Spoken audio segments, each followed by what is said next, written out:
ചേച്ചി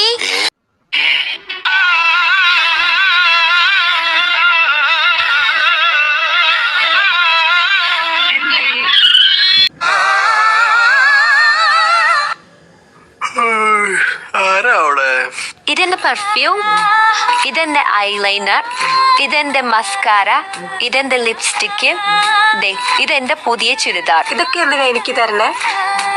ചേട്ടൻ എപ്പോഴും ഇൻസ്റ്റയിൽ ചോദിക്കാറുണ്ട് ഇരിക്കണേ നല്ല ഭംഗിയുണ്ടെന്നൊക്കെ. അതൊന്ന് കാണിക്കാൻ വേണ്ടി വന്നതാ. ചേച്ചി ചേട്ടൻ നന്നായിട്ട് പാട്ടും പാടും, കേൾക്കണോ?